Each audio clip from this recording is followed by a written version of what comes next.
it's getting close to Christmas, and I think my number one tip at the moment is don't burn everything down. You might look at your website and what you're doing online at the moment in e-commerce and think, we're not doing this brilliantly. We're missing loads of potential opportunities. And do you know what the problem is? It's our website. We should change everything on the website in November. And then we will have a great December and Christmas. You won't. You will have a disaster of a year. And it's really, what I want to say is, look at what you've got and see what improvements you can make to it. And I always think e-commerce is really much about getting the basics right. And I kind of see it as sort of five different things. And I guess the question I would ask yourself is, who is our customer? How do we find them? And then once we've done that, and we're making sure we're doing our PPC right, our affiliates right, our retargeting right, when we get them, do we actually have what they want? So what is our stock availability? Is it good? I remember somebody told me a few years ago that story about Amazon. And they got it into their head that they had 97% in stock of all their products. And they were like, this is brilliant. And actually, when you looked at the figures, they did have 97% of the products that they wanted in stock. However, when they actually looked at what people were clicking on, it turned out they had only got an 85% in-stock ratio for what people were clicking on, because everyone was clicking on the same products, and they were the ones that were out of stock and the same sizes. But at the time, they didn't realise this. So it's really about looking at those kind of key metrics and making sure that when you drive people to your store, you've got what they want. Again, once they're there, the experience. How easy is it to buy? What do you do with them? We were just, Joanna was just talking about sort of related products. Have you been through your website and checked that they are related and actually sensible for people? And these small things will make a difference. The delivering customer services. When it gets close to Christmas, make sure that your delivery times are correct and you can live up to that promise, because there's nothing worse than failing at that moment. You will never be able to bring that customer back. Make sure your customer service is well stocked as well, because you will get a lot of phone calls over Christmas with people checking sizes, colours, different elements they've got. There's all these little things. And also, when you do get past your delivery date, do not forget about vouchers. Because as a man, I am somebody who buys very last minute. And vouchers have saved my life a long time, very many times, so it's really good. But then, again, you've got to look at your data. And I'll sort of come on to a bit more at that in a moment. But there's sort of kind of 5 key sort of little bits I want to sort of focus more on. So sort of kind of move on. And, and I just talked about the experience there. And how does that mean? And I've got a big sign that's a big buzzer that says easy. So how do we really make buying easier for people? I come from industry, lingerie, and I used to work for Agent Provocateur, and then I work for Perla.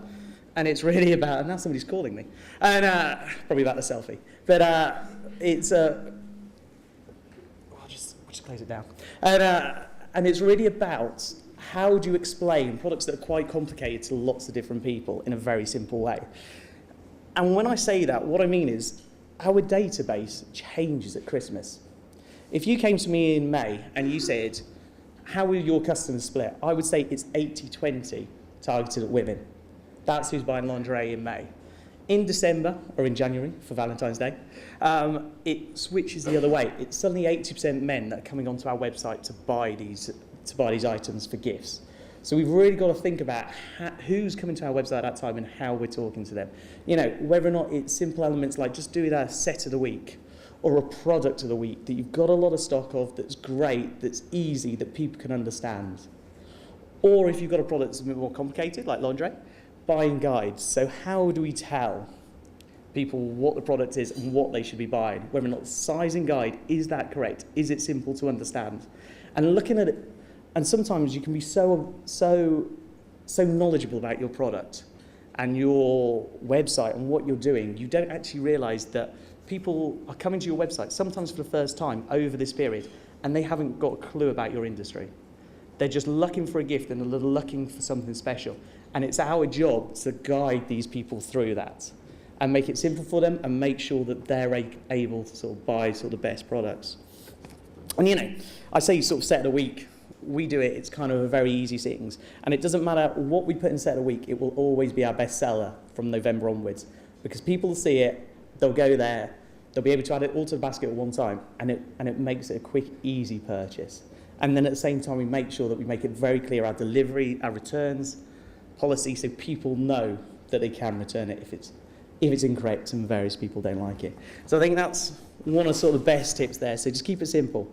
So moving on, I sort of mentioned about data earlier and sort of misunderstandings about it and what Amazon had done. But beautiful data, it's kind of, you can look at your data, and I've been in companies where we've had a single customer view, and we've collected all the data from stores perfectly, all the e-commerce data, we've put it together, and we have that perfect knowledge of who the customer is. And that's great. And once you've got that, you can really drill down and really start to do interesting welcome programs, life cycle programs. You can really look at your churn. And you can have customers who buy from you every single week. And so if they don't buy from you the following week, that's suddenly a lost customer. That's one segment. But you might also have customers who only buy from you once every 6 months. And so they're not a lost customer until they haven't bought in the 7th month. And it's about going down that. And that's if you've got all the data at your fingertips. But if you don't, if you're like many companies, and I've got to admit Perla is one of them, our data collection isn't perfect. One, especially in stores, there are a lot of people that don't want to give us their data because they might not be buying it for somebody they should be buying for. And they definitely don't want a catalogue coming through their post. At the same time, obviously we have all the e-commerce data, so we're very lucky with that. But there are simple things you can do. You can look at your data and just look at who was buying this time last year. See who's on your database still that was buying this time last year. See what they've done this year. If they've not bought, they could be a Christmas purchaser. They could be a gift purchaser. How do you speak to them? Pull them out as a separate group. It might be that if they were a high value, you get your customer service team or your VIP team to contact them directly, or it might be that you do an email that's specific for them and drive that directly to them. But it's these small things that will help you drive revenue.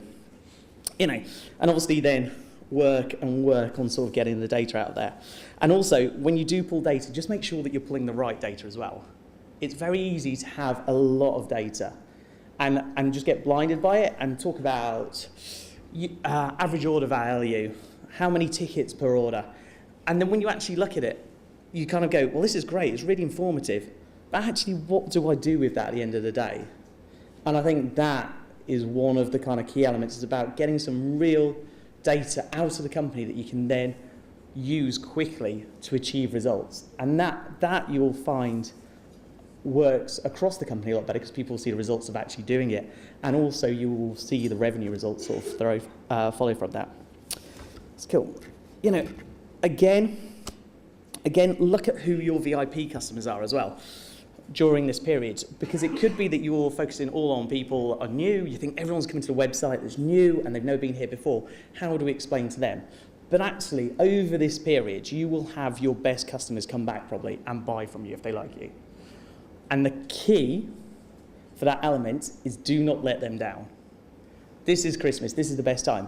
And you'll be selling a lot of items. So stock availability could be up and down. You might not be able to fill every order, which is the worst case scenario because you haven't got the stock. But if you don't have the stock or you're going to miss out an order, do not do it to your best customers. And sort of a stat, I remember looking at a while ago, I was at a company, and we looked at our delivery on promise. And how many times did we let down a customer, so to speak.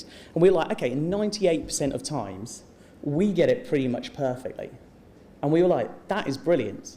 We were so pleased with it. We thought that was brilliant. So if you order from us, you are likely to get your order 98% of the times. What we didn't realise when we really dug into the data was we were actually disappointing our best customers. Because if you just came along once, you're 100% likely to get it, the item. However, if you order from us 10 times, there's a greater chance that we will let you down. And so therefore, it was the disappointment of our best customers. We couldn't believe it. It suddenly got down to like 50%. In that 10 times, there was a 50% likely that one of your orders would mess up on. So then how do you deal with that? And we came up with a very simple sort of philosophy for it. We took all our VIP customers, we listed them, and then when they made an order, we printed off their orders on a different colour piece of paper. So our warehouse knew to take that first and pick and pack those orders before anyone else's to make sure that our best customers always got their order. And so we weren't disappointing them. And it was a very simple thing, and and it made a really sort of big difference to how we worked. So yeah. So I guess sort of moving on, and sort of I don't want to sort of go on too much about sort of e-commerce, like sort of top tips and what we can do, and and data and so forth. But I know it was mentioned earlier about desktop still being important, and I completely agree. But I also think mobile, and I quite like this slide because I spent years going to conferences and people would go, "It's the year of the mobile," and it never was. And then we'd all go, "Yeah, I agree," and then we'd go away and not really do anything about it. But then suddenly all of a sudden mobile just appeared and just started being massive, and suddenly everyone's like, it's like 15-20% of your business.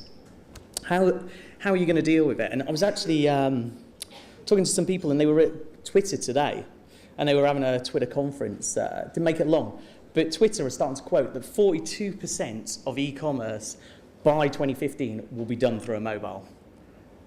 And that sounds huge. I'm not sure it's true. But, and Twitter probably have their own reason for saying such a high number, but it is growing exponentially, and it's also growing with people just being in store and using it. The second screen, people watching TV, using their mobiles to find things. If you've got a TV campaign, you've got to have a great mobile app to really drive through the sales. And this Christmas, I think it's going to be coming even more. So if you can do SMS targeting, if you can make sure that all your emails work on mobile screens, just the simple things to really kind of drive traffic, you'll see a big difference. And when you go into next year as well, looking further forward, I would say to everybody, just take a strong look at your conversion rate on your mobile compared to your desktop. Is it better? It should be, because people tend to buy more on mobiles because they're there for one reason, pretty much. For ease of use. So make sure it's more, and then really understand how they're using it, how it's different, and take it forward. And some people always say to me, it should be mobile first, and then the desktop should follow. Or it should be a very agile website that works on both. Yes, it does work, but you've got to understand as well that the size of this screen is very different to the size of my mobile screen. And so you have to think about it differently.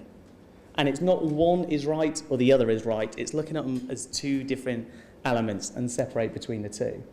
So I think that's really cool. And then really cool and really different. And so just make sure you've got it correct, and make sure it's easy to use as well.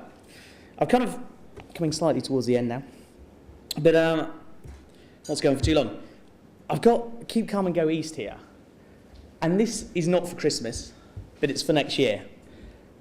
And if you're not thinking about China, and about what your strategy is for China, Russia, and these countries over there, I think you should start thinking about the opportunities that are available. And the reason I say this is, even if there are, if you're only working in Europe, or you're only working in the US, in Europe, you might be able to order a couple more physical stores.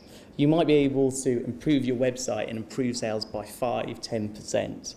However, if you want to double your business, you can do that in China. And at the moment, it's the only area in the world where you could launch a website and literally double your business if you went there. And it doesn't matter how big your business is. I work for a company, and we've got 120 stores around the world. We've currently got 5 in China. We intend to open 50 in the next 2.5 years. So it's going to be one of our mass markets. We've just built a website there. We're looking at Tmall very closely. I think it's superbly interesting in what they're doing over there as well, getting rid of the fakes and going more high stream like they've done with Burberry.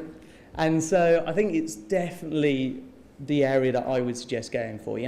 Once you've got all the easy ones, Australia, they speak English, it's simple.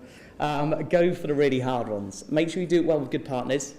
It is a bit Wild West out there, but it is changing. It is changing rapidly. And in 2 years' time, it will by far be the biggest e-commerce area in the world. So it already is, but it will be even bigger. But anyway, that's all I've got to say, and I hope you all have very successful Christmases. Thank you very much.